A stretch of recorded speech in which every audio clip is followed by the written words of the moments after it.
I never thought first contact with an alien would involve getting caught staring. Not at her face, not at her eyes, no, it had to be there. Somewhere between fascination and pure confusion. My gaze must have lingered too long, because she tilted her head and asked in the most innocent, melodic voice imaginable, "Human, does the shape between my legs confuse you? Is that why you stare so oddly?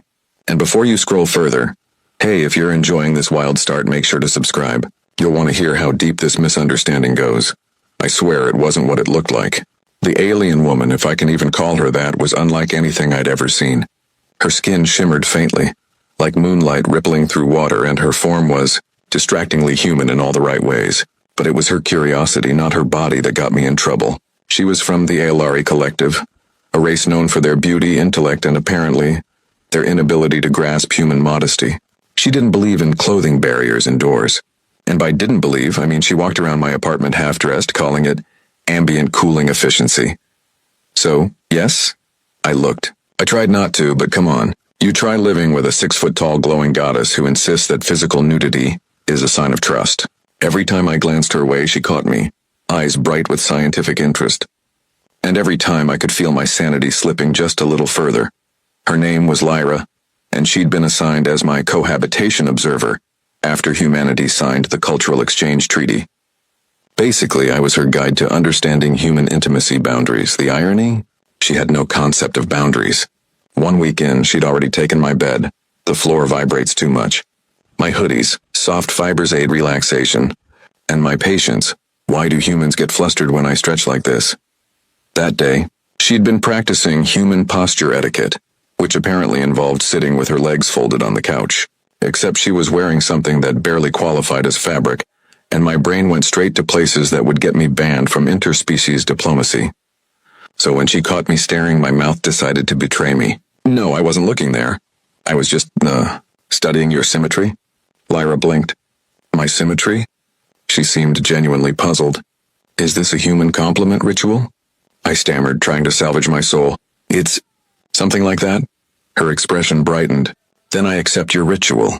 She leaned forward, eyes wide and glowing. But human, I must ask, what exactly confuses you about my lower anatomy? I've been told humans enjoy comparative study. I choked on air. Comparative? No, that's not what I meant. Lyra tilted her head, her silvery hair sliding like liquid down her shoulders. Perhaps demonstration will clarify. Please don't demonstrate. Too late. She stood, stepped closer, and pointed down, as if explaining a scientific chart. See, here is the primary convergence of Aelari form. It contains the biolattice responsible for pheromone modulation. Your species seems to misinterpret this as reproductive signaling. I assume that's why you looked? I wanted the ground to swallow me. Every word she said made it sound worse. Lyra, you can't just talk about that so casually. But why not? She asked, blinking with genuine innocence. It is natural. Few humans are very shy about the parts that matter most. She paused, watching me with a faint teasing curve to her lips. Unless you like when I speak of it? That tone, half curious, half daring, nearly short-circuited me. She'd started learning human humor from the internet, which meant every sentence now sounded like a mix between a biology lecture and a pickup line, and she used it shamelessly. Lyra stepped back, smiling faintly. Your coloration changes, she said softly. When I speak of my lattice, your face becomes warmer. Is that a human reflex? Yeah, I muttered. Something like that. She tilted her head again, now clearly intrigued. Do all humans respond this way when they are visually overwhelmed? I tried to deflect. You mean embarrassed? No, she said firmly. Overwhelmed. There is a difference. Embarrassment is social fear. Overwhelm is instinct. I believe you are experiencing the latter. That's when I realized she wasn't just teasing anymore. She was studying me like a lab subject, every twitch, every swallow, every nervous glance. And I had nowhere to hide. Human, she said softly, her voice almost purring now. Would you like to examine my symmetry in return, for scientific fairness? I nearly short-circuited. No, that's not what I meant by... She leaned closer until her face was inches from mine. Your pulse says otherwise. She smiled, satisfied by my stunned silence, then turned away as if nothing happened. Dinner will be ready in 5 minutes, she said casually, tail flicking as she walked toward the kitchen. Please prepare yourself for further comparative observation after eating. I stared after her, half horrified, half hypnotized. What had I gotten myself into? Because it was only the first week, and already, this alien woman had turned my apartment into an intergalactic tension lab where every word, every look, and every accidental brush of skin carried double meaning. And the worst part? I wasn't sure I wanted it to stop. Lyra had an uncanny ability to make even breakfast feel like a scientific seduction. The next morning she stood in the kitchen wearing one of my shirts, and only that. It barely covered her thighs, and every time she reached up for something, I silently thanked gravity for not giving me a heart condition. Human, she said, stirring something that smelled suspiciously alien. I have been reviewing human intimacy documentation. I choked on my coffee. You what? She turned around, expression completely serious, as if she'd just announced she was studying quantum physics. Intimacy documentation. Your data network is extensive. Her silver eyes glowed with interest. I did not realize you perform such elaborate rituals before mating. Those aren't rituals, Lyra, I said, trying not to die. Those are, movies. Her tail swished, flicking lazily behind her. Movies, yes, I learned that word. They appear to be instructional. However, some of the positions seem unnecessarily acrobatic. She tilted her head, lips curling. Do you prefer such flexibility? I set my mug down carefully. Lyra, those aren't real. They're just entertainment. She blinked slowly, processing that, then frowned. So you are saying humans pretend to mate for visual pleasure, but not for reproduction? Basically, yeah. Her expression brightened. Fascinating. Then the human species must have remarkable endurance if you can perform so often for fun. I wanted to crawl into a wormhole. That's not, can we not talk about this while you're wearing my shirt like that? Her gaze dropped to herself, then back to me with an almost mischievous smile. You dislike my choice of attire? I know I don't dislike it. It's just distracting. Then I will continue wearing it, she said simply, turning back to the stove. I wish to understand this distraction. I groaned, rubbing my forehead. This wasn't a roommate. This was an experiment designed by the universe to test my self-control. Later that day, she decided to test her theories on proximity. Apparently, Ilari believed emotional bonds were strengthened through consistent physical closeness. So she followed me everywhere. When I sat on the couch, she sat beside me, so close our arms touched. When I tried to read, she leaned her chin on my shoulder and asked endless questions. And when I finally decided to take a nap, she did the unthinkable. I woke up to find her sitting on me, literally sitting on my lap, legs folded, eyes closed, breathing slow and steady. My brain short-circuited. Lyra, I whispered. What are you doing? Bond calibration, she murmured without opening her eyes. You radiate warmth. I'm aligning my biolattice to your thermal frequency. That's not... Lyra? That's not how humans calibrate anything. She opened her eyes, looking down at me with the calm seriousness of someone reading a sacred text. You are uncomfortable? Yes, I said too fast. Then, no. It's complicated. Her lips twitched. Human, your verbal responses conflict with your elevated pulse and dilation. I stared at her, stunned. You're measuring my... She smiled. I told you, observation. She didn't move. She just sat there unbothered, glowing faintly in the dim light, her hands resting on my chest, and every rational thought in my head slowly melted into chaos. Do humans not enjoy tactile bonding? She asked softly. Not like this. Usually there's context, conversation, consent. Then I consent, she said matter-of-factly. That's not how... Oh, forget it. Her laughter was soft, melodic, and far too addictive. You are endearing when confused, she said. Your reactions are so honest. I believe this is why humans are attractive. I wanted to argue, but my words got lost somewhere between her warmth and that glowing skin brushing mine. She finally stood, stretching like a cat. I will record today's results. You appear stable but highly reactive. Stable? You nearly gave me a heart attack. She smiled, tail flicking. Then my proximity affects you strongly. Noted. Later that night I found her sitting cross-legged on the floor, eyes closed, hands hovering over a glowing holographic interface. Lyra, I said, exhausted, what are you doing now? She looked up. I am reporting to my superiors. About what? You, she said simply. Specifically, your stamina levels, I blinked. My what? She didn't even flinch. You appear easily flustered yet resilient. I believe you could withstand Ilari courtship trials, though perhaps not the third phase without conditioning. I dropped onto the couch, burying my face in my hands. Lyra, please don't send that to anyone. Too late, she said cheerfully. They will be impressed. I even attached your biometric readings on Lyra. She blinked. You do not wish for your virility to be documented? I groaned. That's not what virility means in context. Her expression turned thoughtful. Then I misunderstood again. Perhaps tomorrow you can demonstrate the correct meaning. I looked up just in time to see her faint smile, innocent and wicked all at once, and knew exactly what kind of chaos tomorrow would bring. By the time the next morning rolled around, I had convinced myself things couldn't get any weirder. That belief lasted exactly 7 minutes.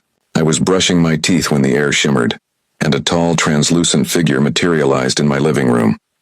Lyra stood beside it, smiling like she'd just invited a friend over for brunch. Human, she announced proudly. This is Commander Sorrel, my superior. She has come to evaluate your compatibility. I spat toothpaste across the sink. My what? Commander Sorrel turned to me, her face utterly unreadable. She was older, her skin patterned with faint silver markings that pulsed like living circuitry. Her gaze was sharp enough to cut glass. The reports were intriguing, she said in a low, resonant tone, particularly the human's physiological responses to proximity testing. I turned to Lyra. You actually sent that? Lyra nodded happily. Of course. Commander Sorrel said I must document everything related to cross-species intimacy comprehension. You performed admirably. Performed, Lyra, that's not... Sorrel stepped closer, examining me like I was some rare artifact. You are smaller than I anticipated, she said flatly. I blinked. That's not really how humans like to be greeted. Lyra tilted her head toward her commander. His size-to-reaction ratio is quite efficient. I see. Sorrel nodded, pulling out some sort of glowing instrument that hummed faintly. Then we will proceed with the compatibility evaluation. I took a step back. Proceed? With what exactly? Phase 2 of the integration study, she said. Physical resonance alignment, Lyra beamed. That means we touch. Touch? No, hold on. Sorrel ignored me completely. Human, remove your upper covering. What? For proper biometric reading, she said with the calm authority of someone who didn't care about personal space. Lyra looked delighted. Oh, I'll assist. Absolutely not. I yelped, backing into the wall. Sorrel raised a brow. The subject exhibits resistance, curious. Aelari do not display such hesitation during testing. Lyra leaned closer to her superior. Humans attach emotional meaning to physical exposure. It heightens their sensitivity. Then perhaps that will make the readings more accurate, Sorrel replied. Before I could protest again, Lyra reached out, fingertips brushing my chest. The scanner in Sorrel's hand pulsed brighter, humming in rhythm with my heartbeat. Lyra's touch lingered a little too long, her gaze steady, curious, and more than a little amused. Heart rate increasing, Sorrel noted. Temperature elevated. I told you, Lyra said sweetly, he reacts to proximity. My brain was melting. I didn't know whether to faint, run, or just accept my fate as the universe's most humiliated scientific subject. Now, step closer, Sorrel instructed. Lyra obeyed instantly, closing the distance between us until there was no air left to breathe. Her body glowed faintly against mine, heat radiating through the thin barrier of fabric. Fascinating, Sorrel murmured. The human's bioelectric field synchronizes rapidly with the Aelari lattice. Compatibility confirmed. Lyra looked at me, her lips curling into a satisfied smirk. You hear that, human? We are compatible. That's not what she meant, I blurted. Sorrel's gaze flicked between us. According to Aelari tradition, confirmed compatibility indicates the beginning of a bond. You may proceed with the claiming phase at your discretion. I froze. The what phase? Lyra's expression turned from smug to shocked. Commander, surely you don't mean... I mean exactly that, Sorrel said calmly. Your human has met the physiological criteria. If you wish to formalize the union, you may initiate the ritual. I'm sorry, I said, panic setting in. Union? Ritual? Can someone translate this to not about to ruin my life language? Lyra's cheeks glowed faintly, a soft silver blush. Commander, humans are not accustomed to such immediacy. Then teach him, Sorrel replied simply. He seems eager enough. I wasn't sure if she was mocking me, but Lyra's eyes darted to mine, nervous for the first time. Human, you understand this is a serious commitment among my kind. Once our energies align, we are bound until dissolution. I didn't sign up for any alignment. Sorrel folded her arms. Then perhaps the human is not as brave as his reading suggested, that did it. Some stubborn spark of pride lit up inside me. Brave, I'm plenty brave. I just didn't realize interspecies relations came with paperwork and a glowing commander watching. Lyra blinked, then bit her lip, her version of trying not to laugh. "Commander," she said softly, "perhaps we should allow him to adjust. Humans prefer privacy for mating displays." Cyril regarded me one last time, clearly unimpressed. "Very well. I will expect the completed bond report within 2 solar cycles. Do not disappoint me." And with that, she vanished into thin air, leaving a shimmering afterglow and one very panicked human behind. Lyra turned toward me, shoulders tense, tail flicking. "I did not expect her to invoke the bonding directive."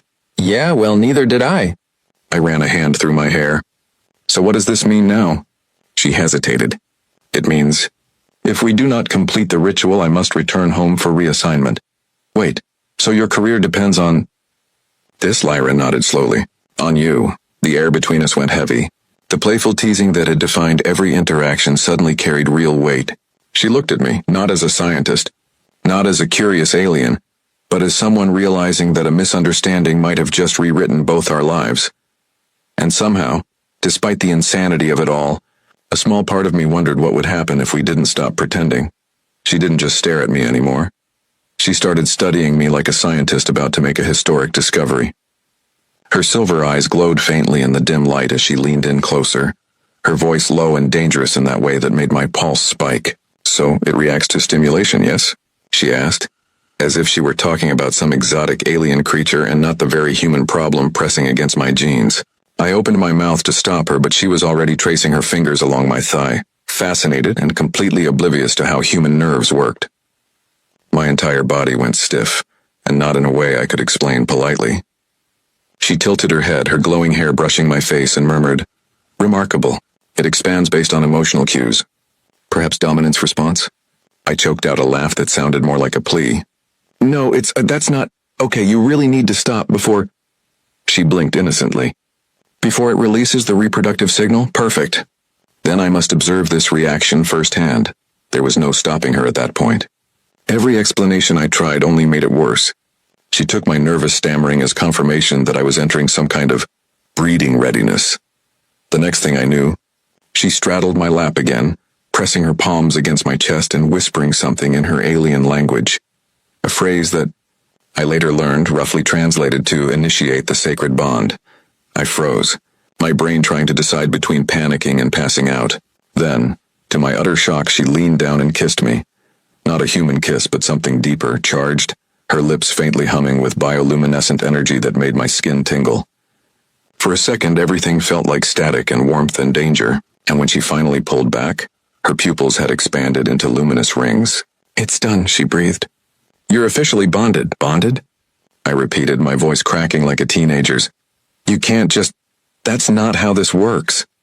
She looked genuinely confused, her expression softening as if she couldn't fathom what I was upset about.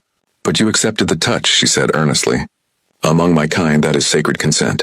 You even released chemical signals of arousal." "That's called panic," I yelled, though my face was red enough to make that argument pretty weak. She blinked again, her head tilting with that innocent, curious charm that made her somehow both infuriating and adorable. "Panic?" she echoed softly. "So, humans panic when aroused? Fascinating." Before I could even try to correct her, she gently placed a hand on my cheek. Her tone dropped to something softer, almost tender. "You may not understand now, human, but our bond will bring balance. You are fragile, emotional, yet your body resonates with mine. It's strange but comforting." My irritation faltered, replaced by a confused warmth. "Comforting?" I repeated, quieter now. She nodded and smiled. A genuine, heart-melting smile that made me forget every scientific argument I had prepared. "I think I like being near you," she admitted. "Even if your biology is unpredictable." I didn't know what to say to that. The alien who'd spent an entire week trying to study me like a research project was now confessing that she liked being close to me. And despite everything, the misunderstandings, the chaos, the complete lack of personal space, I realized I didn't hate it either. I rubbed the back of my neck and sighed. "All right," I muttered, meeting her glowing eyes. "Maybe we can figure this out slowly." Her face lit up instantly. "You mean a controlled mating study?" "No," I blurted. "I mean, dating, human style." She frowned, visibly trying to process the concept. "Does that involve less biting?" I groaned, leaning back. If we're lucky.